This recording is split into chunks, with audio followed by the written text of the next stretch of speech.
Hello दोस्तों, good morning to all of you. मैं विशाल जायसवाल अपने YouTube channel GS Kranti with Vishal में आप सभी का हार्दिक स्वागत है, अभिनंदन करता हूं। दोस्त, अब हम एक नई सीरीज चालू करने जा रहे हैं, इकोनॉमी। भारतीय अर्थव्यवस्था को हमारे किसी भी सिलेबस में भारतीय अर्थव्यवस्था का जो इंपॉर्टेंस है आप सभी जानते होंगे। लगभग 8 से 10 क्वेश्चन नॉर्मल एग्जाम में, हाई लेवल पीसीएस एग्जाम में या फिर यूपीएससी एग्जाम में 15 से 20 क्वेश्चन तक, 15 से 18 क्वेश्चन तक। ये टोटल इसका वेटेज इतना ज़्यादा है हर एग्ज़ाम में कि इसका इम्पोर्टेंस यहीं से समझ में आता है। तो हम लोग एक एक करके बहुत अच्छे तरीके से पूरे इकोनॉमी को पढ़ने वाले हैं आज। तो पहले इंट्रोडक्शन के रूप में अगर हम देखें कि इकोनॉमी हम पढ़ने क्या वाले हैं,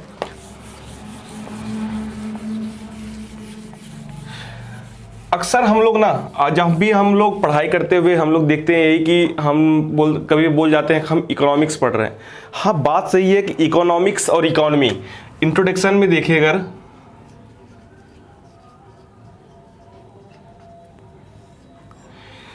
इकोनॉमी और इकोनॉमिक्स दो अलग अलग चीज़ें हैं। इकोनॉमी और इकोनॉमिक्स दो अलग चीज़ें हैं, लेकिन दोनों का जुड़ाव मतलब इकोनॉमिक्स से ही इकोनॉमी बनता है। इकोनॉमिक्स से ही उसके सिद्धांतों के अनुसार उस पर जो हम अध्ययन करेंगे उसके अनुसार हम जो इकोनॉमी है उस पर जो हम व्यवहारात्मक रूप से उसका प्रयोग करते हैं वो इकोनॉमी होता है। तो सबसे पहले हमें यही देखना चाहिए कि आखिरकार इन दोनों में अंतर क्या होता है, इकोनॉमिक्स और इकोनॉमी। इकोनॉमी हिंदी में इसका अगर उच्चारण करें तो इसको करते हैं अर्थशास्त्र, इसको करते हैं अर्थव्यवस्था।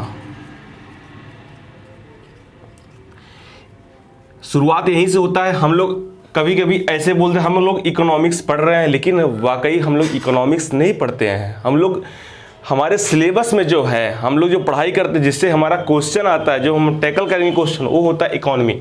और कहाँ की इकोनॉमी?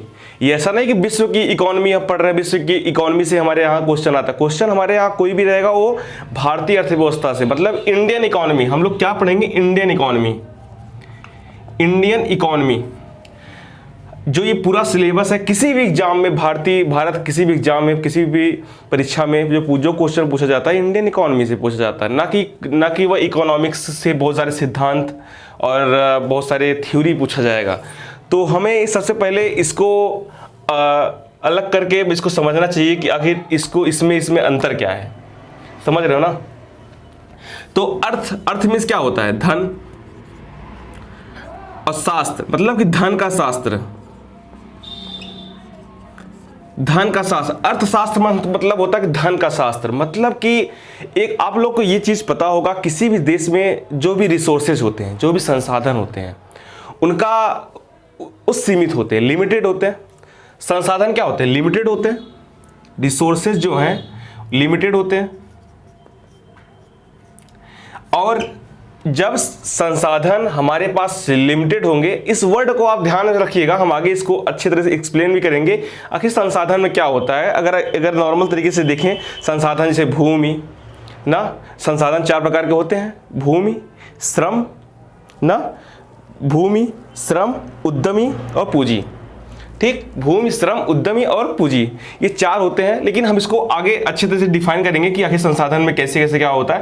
लेकिन अभी आप देखिए कि जो संसाधन होते हैं वो लिमिटेड होते हैं। तो हम इसी शास्त्र के, मतलब कि जो भी संसाधन है, हम इसको पूरा करने के लिए जो हम उसका अध्ययन करते हैं, एक किताबी दुनिया में जो अध्ययन करते हैं कि कैसे, जैसे मान लो एग्जाम्पल के आपको समझाए हम, आपके पास 5,000 रुपये है, आपके पास 5,000 रुपये है। ठीक, आप पढ़ाई करते हो, आपके पास ये क्या है? ये रिसोर्स है आपका, संसाधन है आपका, कि आपके पास एक लिमिटेड संसाधन है 5,000। आपको कोई 5 लाख दे दिया जाए तब भी आपको कम पड़ेगा, क्योंकि इच्छाएं, हमारा वांट जो हम चाहते हैं ये लिमिटेड नहीं होती है, ये अनलिमिटेड होती है।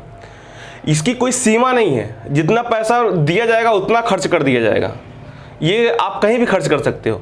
लेकिन हमारे जो किसी देश की अर्थव्यवस्था में संसाधन जो होते हैं लिमिटेड होते हैं, जनसंख्या ज़्यादा रहती है, तो हमें इन लिमिटेड संसाधन को अपनी अनलिमिटेड आवश्यकताओं को पूर्ति करने के लिए जो हम अध्ययन करेंगे, किस प्रकार से उसको हम बांटेंगे, किस प्रकार से उसका हम प्रयोग करेंगे, कैसे कैसे हम उसको मिनिमाइज करेंगे और अपनी आवश्यकताओं को भी पूर्ति कर लेंगे और संसाधन संसाधन के अंदर हम अपने वांड को पहुंचा लेंगे। जैसे कि अब 5,000 रुपये आपका रिसोर्सेज है। अब 5,000 रुपये में आपको मान लीजिए 2,000 रुपये आपका रूम का भाड़ा हो गया, रूम रेंट जो है 2,000 रुपये हो गया। अब जरूरी नहीं है कि आपके 2,000 रुपये रूम रेंट में आपका पूरा हो जाएगा। भाई रूम रेंट हाई लेवल का रूम रेंट लेंगे तो 5,000 10,000 रुपये रूम रेंट लग जाएगा, लेकिन आपके पास संसाधन तो लिमिटेड है, 5,000 रुपये है, आपको उसी हिसाब से रूम को मैनेज करना पड़ेगा। 1,000 रुपये आपका हो गया मान लीजिए खाना पीना, एक 1,000 हो गया आपका फूड। अब 1,000 में कौन खाना खा पाएगा एक महीने का, लेकिन संसाधन लिमिटेड है तो भाई हम दाल चावल रोटी सब्जी पूरा कंप्लीट नहीं खाएंगे, पनीर भुजिया नहीं खाएंगे, हम नॉर्मल खाना ही खा के 1,000 रुपये में जिएंगे। समझ रहे हैं ना? 1,000 रुपये मान लीजिए आपका भाड़ा हो गया, मतलब आपको टेम्पो का हो गया, 1,000 रुपये अदर हो गया। अब अदर में आप कुछ भी जोड़ सकते हो, आपकी टपली पे चाय हो गई, गर्लफ्रेंड के साथ घूमना टहलना हो गया, उसका तो छोड़ सकते नहीं, उसको भी साथ में रहेगा। गर्लफ्रेंड के साथ घूमना टहलना हो गया, आइसक्रीम हो गया, पॉपकॉर्न हो गया ना, ये आपके जो 1,000 रुपये अदर खर्चे। हाँ, बात ये है कि आप आइसक्रीम पॉपकॉर्न का हाई लेवल 5 स्टार में खाने नहीं जाएंगे, लेकिन आप टपली पे या ठेले पे बैठ के खा लेंगे, लेकिन खाएंगे जरूर उसके साथ, तो 1,000 रुपये उसको देना ही पड़ेगा। तो आप जो ये 5,000 रुपये का दोस्त है, ये पूरा मैटर, आपके पास रिसोर्सेज इतना है, आप एक टाइम टेबल अपना एक आय व्यय का लेखा जोखा बना रहे किताब में, अपने कॉपी में, कि हमें ऐसे ऐसे खर्चा करना है। आपको एक दिमाग सेटअप कर रहे हैं, आप अभी खर्च करने नहीं जा रहे हैं। अगर यही चीज हम खर्च करने जाए, मार्केट में उतर जाए 5,000 रुपये लेके मुझे ऐसे ऐसे खर्च करना है, वो हो जाएगा अर्थव्यवस्था। लेकिन अभी हम खर्च नहीं कर रहे हैं, अभी हम एक कॉपी में बना रहे हैं कि हम ऐसे खर्च करेंगे, इस प्रकार से अपने आप को सुटेबल करेंगे, इस परिस्थिति में, इस रिसोर्सेज में अपने आप को ढालेंगे। तो ये क्या है? ये अर्थशास्त्र है, मतलब हम अध्ययन कर रहे हैं। अगर एक किताबी भाषा में बात करें कि हम अपने उत्पादन के, अपने उपभोग को, अपने व्यय का जो हम अध्ययन करते हैं, वही अर्थशास्त्र कहलाता है। लेकिन जब वही अध्ययन करने के बजाय हम पढ़ाई नहीं करेंगे, समझेंगे नहीं, उसको व्यवहार में ला देंगे, तो वो अर्थव्यवस्था हो जाती है। समझ रहे हैं ना आप? जैसे कि अब अभी आप ही लोग हो, आप ही लोग कोई भी टाइम टेबल बनाते हो। मान लीजिए आप पढ़ाई करते हैं, लगभग सभी लोग अगर इकोनॉमी पढ़ रहे हैं तो पढ़ाई करते ही होंगे। तो अगर आप पढ़ाई कर रहे हैं तो आप लोग रात को टाइम टेबल बनाते हो, नहीं बनाते हो? टाइम टेबल बना लिए कि 2 घंटे मुझे क्या करना है, 2 घंटे सीसैट लगाना है, ठीक, 2 घंटे इकोनॉमी पढ़ना है, 2 घंटे इकोनॉमी पढ़ना है, 2 घंटे पॉलिटी पढ़ना है, 2 घंटे पॉलिटी पढ़ना है, 8 घंटे सोना है, 1 घंटे नहाना है, समझ रहे हो? 3 घंटे क्रिकेट खेलना है ना, 2 घंटे क्रिकेट खेलना है, ज़्यादा हो जाएगा, 8 2 10 2 12 2 14 2 16 ना। फिर उसके बाद 2 घंटे टेस्ट सीरीज लगाना है, 2 घंटे टेस्ट सीरीज लगाना है, ठीक, और 2 घंटे फ़ोन पे बात करना है। कहाँ बात करना आप लोग खुद ही समझ सकते हो। 2 घंटे फ़ोन, आप सारे मैटर को मिनिमाइज कर, आप अपने एक टाइम टेबल बना लिए, रात को सोते समय टाइम टेबल बना लिए कि हमें कल सुबह से ये चीज़ फॉलो करनी है। लेकिन क्या आप लोग अपने दिल पे हाथ रख के सच सच बोलना आप फॉलो कर पाते हो क्या? कभी नहीं फॉलो कर पाओगे। आप इतने अनलिमिटेड तरीके, आपकी सोच इतनी ज़्यादा है, आपके इतना ज़्यादा सोच लोगे, इतना ज़्यादा करने की उतना कर नहीं पाओगे। आप एक टाइम टेबल बनाए, आप एक सिद्धांत बना दिए, आप एक स्ट्रक्चर बना दिए, मुझे इस तरीके से काम करना है। लेकिन आप जब पढ़ने सोचोगे तो ये जो 2 घंटा है ना, ये 2 घंटा, ये जी और एफ वाला और बी और एफ वाला, ये 2 घंटा कब 2 को ऐसे करके जो 2 है ये ऐसे हो जाएगा, पता ही नहीं चलता ना।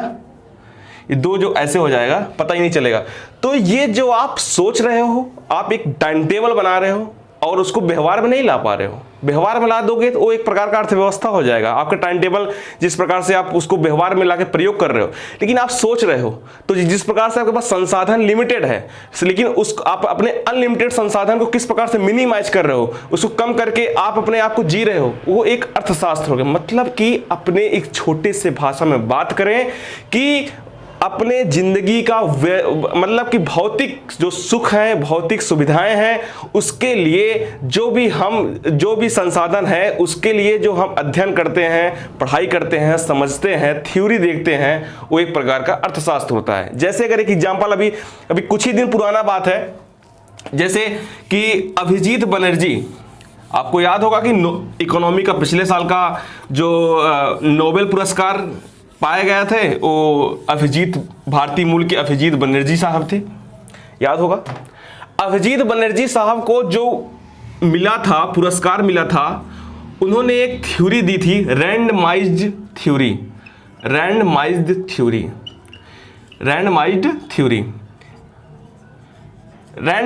दी थी। उस रैंडमाइज थ्योरी में के तहत वो एक उनका कॉन्सेप्ट था। उस रैंडमाइज थ्योरी के तहत वो गरीबी को दूर करना चाहते थे, वो गरीबी को पहचानना चाहते थे। तो ये रैंडमाइज थ्योरी जो है, ये क्या है? ये शास्त्र है, ये थ्योरी है, थ्योरम है। जैसे बेटी बचाओ बेटी पढ़ाओ जैसे नारे जो चलते हैं, ये भी अर्थव्यवस्था का चेंज करने का एक तरीका है। इसको कहते हैं नज थ्योरी। नज थ्योरी का मतलब होता है व्यवहारात्मक अर्थशास्त्र। तो जो नज थ्योरी है उसके तरीके से मतलब लोगों के व्यवहार में चेंजेज लाके उसको जो अर्थशास्त्र जो प्रयोग किया जाता है वो नज थ्योरी के जरिए वो अर्थशास्त्र है। मतलब कि जो हम थ्योरम लगाते हैं, जो हम सोचते हैं, जो जिस तरीके से एक कॉन्सेप्ट बनाते हैं, वो क्या होता है? शास्त्र होता है। जब उसी को हम धरातल पे ला देते हैं, धरातल पे उसकी पूर्ति कर देते हैं, अंतिम व्यक्ति तक हमारी योजनाओं की पूर्ति हो जाती है, वो अर्थव्यवस्था में चेंज हो जाता है। समझ रहे हैं ना आप? तो यही होता है रैंडमाइज थ्योरी। तो ये होता है इकोनॉमी यही होता है। लेकिन अगर हम इकोनॉमिक्स की बात करें, ये इकोनॉमिक्स होगा। अगर हम इकोनॉमी की बात करें, जब भी इकोनॉमी जो होती है, इसका व्यवहारात्मक रूप ही इकोनॉमी होता है। आपको बताएं कि जब आपके पास जो भी संसाधन है, आपके पास संसाधन है ना, आपके पास संसाधन है, संसाधन को नागरिकों के अधिकतम कल्याण के लिए, आपको ये याद करने की जरूरत नहीं पड़ेगी, नागरिकों के अधिकतम कल्याण के लिए, अधिकतम इस कोई क्षेत्र हो गया, नागरिकों के अधिकतम कल्याण के लिए संसाधनों का उचित आवंटन, संसाधनों का उचित अलॉटमेंट, उचित आवंटन। किसी क्षेत्र विशेष में अर्थव्यवस्था किसी क्षेत्र का ही होता है। आपके घर की अर्थव्यवस्था आपके घर का 20 बाई 20 का क्षेत्र हो गया। किसी देश की अर्थव्यवस्था किसी देश के नाम पे अर्थव्यवस्था हो जाएगी। किसी राज्य की अर्थव्यवस्था, यूपी की अर्थव्यवस्था, जौनपुर की अर्थव्यवस्था, दिल्ली की अर्थव्यवस्था, आपकी घर की अर्थव्यवस्था, समझ रहे हैं ना, आपके घर की अर्थव्यवस्था, किसी देश की अर्थव्यवस्था, वैश्विक अर्थव्यवस्था। तो इन सारी अर्थव्यवस्थाओं के बीच में एक चीज कॉमन होती है, वो होती है क्षेत्र, एरिया। तो किसी एरिया का अर्थव्यवस्था, किसी एरिया की इकोनॉमी होती है। तो उसी तरीके से किसी एरिया में कोई भी क्षेत्र है, उस क्षेत्र के लोगों के लिए, उस क्षेत्र के नागरिकों के लिए जो संसाधन है, उस संसाधन उनका अधिकतम कल्याण करने के लिए जो भी संसाधन है उसका उचित तरीके से अलॉटमेंट कर दिया जाए। हमारे पास अगर 10,000 रुपए है, हमारे क्षेत्र में 10 लोग रह रहे हैं, तो हम 10 लोगों को अगर 1,000 रुपए करके बांट दिया जाए तो उनकी प्रति व्यक्ति आय 1,000 रुपए हो जाएगी। तो ये एक संसाधन का हम उचित तरीके से अलॉटमेंट कर दिए। ऐसा नहीं कि 10,000 रुपए है तो कोई अमीर व्यक्ति है उसको हम 5,000 दे देंगे, कोई गरीब व्यक्ति है उसको 50 रुपए में देकर टरका देंगे, ऐसा कुछ नहीं। हम संसाधनों का उचित आवंटन करेंगे, तो उचित आवंटन करके नागरिकों के बीच बांट देंगे, वो एक प्रकार का अर्थव्यवस्था बन जाता है। समझ रहे हैं ना आप? अगर आप इसको हिंदी एक शुद्ध भाषा में लिखना चाहते लिखिए, आप लिखिए। और एक चीज और ध्यान, जो हर समय क्वेश्चन पूछता रहता है वन लाइनर के रूप में एक क्वेश्चन पूछता रहता है कि अर्थशास्त्र आखिर कहते किसे हैं। अर्थशास्त्र नहीं, अर्थशास्त्र की पहला जो खोज हुआ था वो आप लोग को पता है कि अर्थशास्त्र की पहली पुस्तक जो है कौटिल्य ने बनाया था, कौटिल्य ने लिखा था। मौर्य काल के जो कौटिल्य प्रधानमंत्री हुआ करते थे मौर्य काल के। तो लेकिन वर्तमान समय में जो अर्थशास्त्र का पितामह कहा जाता है वो एडम स्मिथ साहब को कहा जाता है। अर्थशास्त्र का पिता, ये कई बार क्वेश्चन पूछ भी चुका है वन लाइनर छोटे एग्जामों में। अर्थशास्त्र का पिता एडम स्मिथ साहब थे। एडम स्मिथ, जिन्होंने 1776 ईस्वी में वेल्थ ऑफ नेशन नामक पुस्तक लिखी थी। वेल्थ ऑफ नेशन नामक पुस्तक लिखी थी। उसमें उन्होंने पहली बार अर्थशास्त्र की बात की गई थी। उन्होंने अर्थशास्त्र, किसी देश के अर्थव्यवस्था को बढ़ाने के लिए अर्थशास्त्र को किस प्रकार से नियम कानून थ्योरी होना चाहिए, उसमें उन्होंने बहुत सारी बातों को लिखा गया था। तो पहला अर्थशास्त्र के पिता एडम स्मिथ साहब को कहते हैं। आप लोग लिखना चाहिए, इसको लिखिए आप लोग। अर्थशास्त्र, अर्थशास्त्र यह एक ऐसा विषय है जिसमें समाज के भौतिक कल्याण के कारणों का अध्ययन किया जाता है। समाज के भौतिक कल्याण के कारणों का अध्ययन किया जाता है। नीचे लिखिए, अर्थशास्त्र का शाब्दिक अर्थ होता है, अर्थशास्त्र का शाब्दिक अर्थ होता है धन का शास्त्र। अर्थशास्त्र का शाब्दिक अर्थ होता है धन का शास्त्र, अर्थात वे सभी सिद्धांत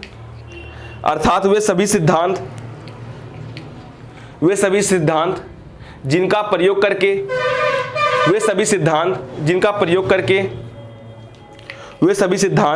प्रयोग करके किसी देश में सीमित संसाधनों का उचित आवंटन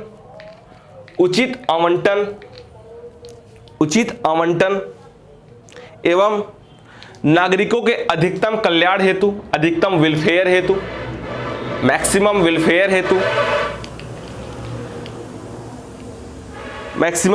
हेतु, अधिकतम कल्याण हेतु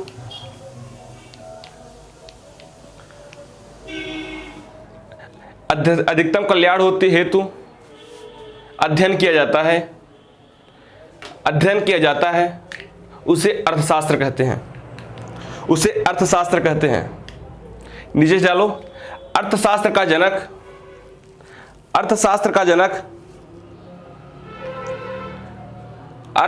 जनक एडम स्मिथ साहब को माना जाता है, जिन्होंने 1776 ईस्वी में वेल्थ ऑफ नेशन नामक पुस्तक लिखा। नीचे से लिखो, ठीक। अब हेडिंग डालो, अर्थव्यवस्था क्या होता है। अर्थव्यवस्था को बता दी कि उसका व्यवहारात्मक रूप ही अर्थव्यवस्था होता है। क्या होता है? उसका व्यवहारात्मक जो रूप है वही अर्थव्यवस्था होता है। आपको ये वाला चीज हर समय याद रहना चाहिए, इसी से आप क्लियर हो जाएगा।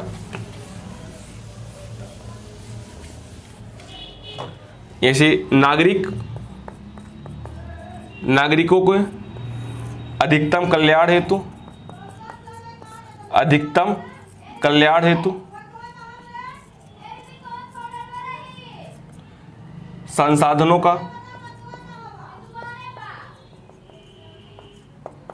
संसाधनों का उचित आवंटन। अर्थव्यवस्था क्या? नागरिकों के अधिकतम कल्याण हेतु संसाधनों का उचित आवंटन क्या कहलाता है? अर्थव्यवस्था। कहां की अर्थव्यवस्था? किसी क्षेत्र की। यहां पर क्षेत्र डाल दो,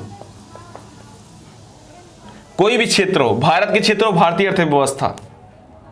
नागरिकों के अधिकतम कल्याण हेतु संसाधनों का उचित आवंटन अर्थव्यवस्था कहलाता है। किसी क्षेत्र विशेष में किसी क्षेत्र विशेष में नागरिकों के अधिकतम कल्याण हेतु संसाधनों का उचित आवंटन, उचित अलॉटमेंट क्या कहलाता है? अर्थव्यवस्था कहलाता है।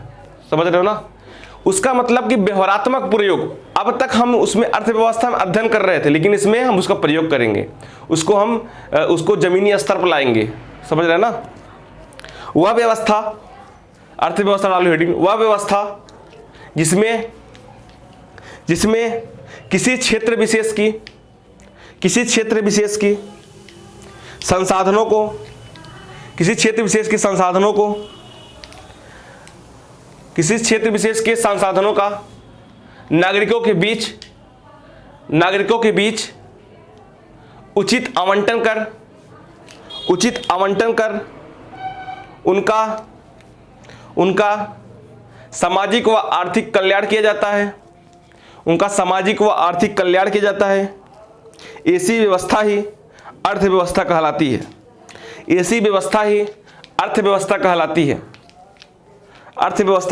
है। इस व्यवस्था में धन की भूमिका होती है, तथा यह एक क्षेत्र विशेष से संबंध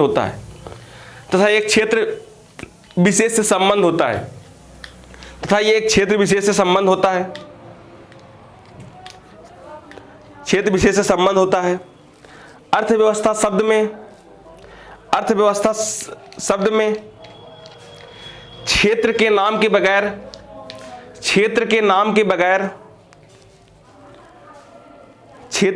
के बगैर अधूरा है।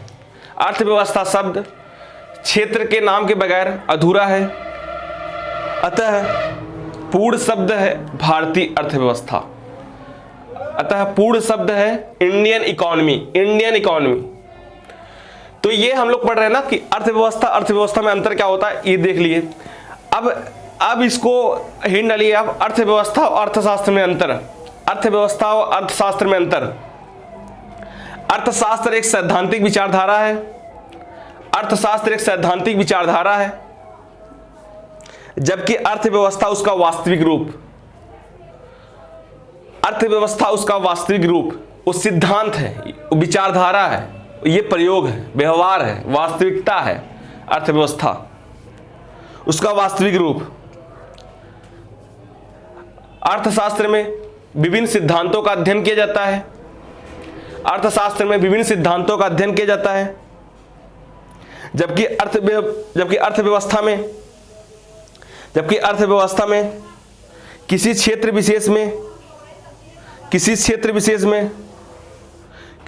विशेष में अर्थशास्त्र का गतिशील चित्रण है। गतिशील मतलब क्या होता है? गतिमान होता है। ये किताबी दुनिया में नहीं है, ये गति कर रहा है अर्थशास्त्र के जरिए। क्योंकि हम कोई भी चीज पढ़ने जाएंगे, समझने जाएंगे, किसी चीज को इंक्रीज डिक्रीज करना है तो सबसे पहले हम उसको एक मैप बनाएंगे, पढ़ेंगे, समझेंगे इसकी क्या क्या थ्योरम है। हमको गरीबी दूर करना है तो हमको उसके कारणों का अध्ययन करना होगा, उसके क्या क्या कारण है। जो भी समस्या होती है उसे जब तक हम कारण को अध्ययन नहीं करेंगे तब तक उसको हम कैसे प्रयोग करेंगे, उसमें सफलता 100% कैसे लाएंगे। वही जो हम कारण अध्ययन करते हैं, जो हम मैपिंग करते हैं, वही क्या होता है? वो शास्त्र होता है। जब उस मैपिंग को हम जमीनी स्तर पर उतार देते हैं, वो क्या होता है? अर्थव्यवस्था होता है। समझ रहे हो? उसका व्यवहारात्मक रूप हो जाता है। ठीक, अब हम लोग एक शब्द देखें, संसाधन। क्या देखें? संसाधन। इसको हम नेक्स्ट वाले चैप्टर में इसको डिफाइन करेंगे कि संसाधन होता क्या है। फिर उसके बाद हम आपको बताएंगे कि संसाधन, फिर उसके बाद बताएंगे कि अर्थशास्त्र के कितने रूप होते हैं, अर्थव्यवस्था कितने रूप होते हैं, इस पर हम अध्ययन करेंगे। दैट्स ऑल, थैंक यू आप सभी को। यहाँ तक अगला नेक्स्ट वीडियो में हम संसाधन पर डिफाइन करेंगे, फिर उसके बाद आगे बढ़ाएंगे। बस आपसे एक ही रिक्वेस्ट है, वीडियो को लाइक करें, सब्सक्राइब करें और बेल आइकन का बटन